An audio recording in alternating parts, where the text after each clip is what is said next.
appeared to know him, and when they saw him coming on, would tug their owners into doorways and up courts, and then would wag their tails as though they said, "No eye at all is better than an evil eye, dark master." But what did Scrooge care? It was the very thing he liked, after all. To edge his way along the crowded paths of life, warning all human sympathy to keep its distance, was what the knowing ones call nuts to Scrooge. Aren't we all? Once upon a time, of all the good days in the year, Christmas Eve, old Scrooge sat busy in his counting house. It was cold, bleak, biting weather.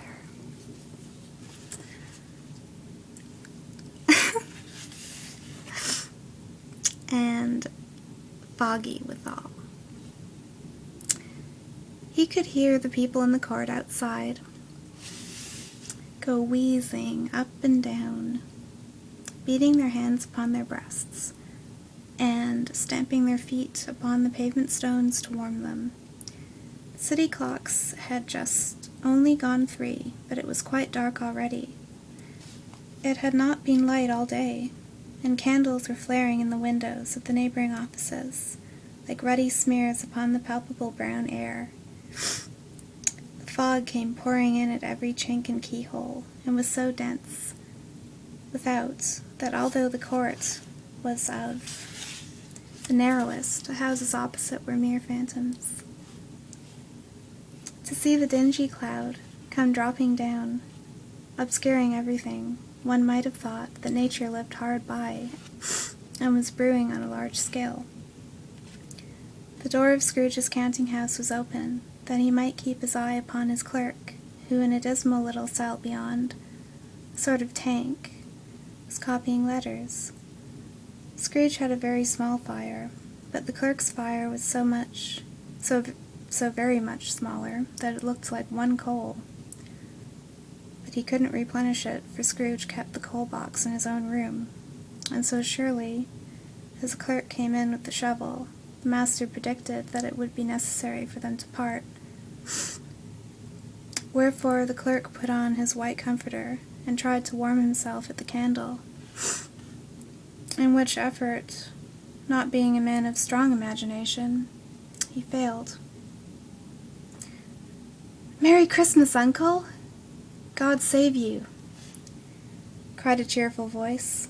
It was the voice of Scrooge's nephew, who came upon him so quickly that this was the first intimation he had of his approach. "Bah!" said Scrooge. "Humbug!" He had so heated himself with rapid walking in the fog and frost, this nephew of Scrooge's, that he was all aglow. His face was ruddy and handsome, his eyes sparkled, and his breath smoked again. "Christmas a humbug, Uncle?" said Scrooge's nephew. "You don't mean that, I'm sure."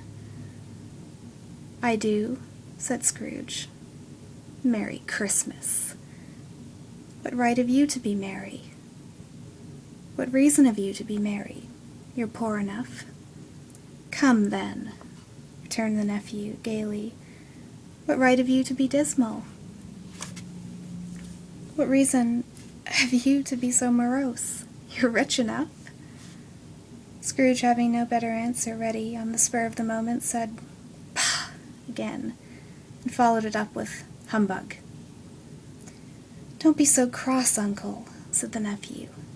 "What else can I be," returned the uncle, "when I live in such a world of fools as this Merry Christmas?" "Out upon Merry Christmas. What's Christmas time to you but a time for paying bills without any money?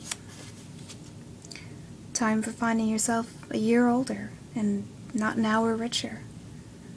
A time for balancing your books and having every item in 'em, though through a round of dozen of months presented dead against you." "Why, if I could work my will," said Scrooge indignantly, Every idiot who goes about with Merry Christmas on his lips should be boiled in his own pudding and buried with a stake of holly through his heart. Yes, he should. Uncle, pleaded the nephew. Nephew, returned the uncle sternly. Keep Christmas in your own way and let me keep it in mine. Keep it, returned Scrooge's nephew. But you don't keep it. Let me leave it alone, then, said Scrooge. Much good may it do you. Much good has it ever done you.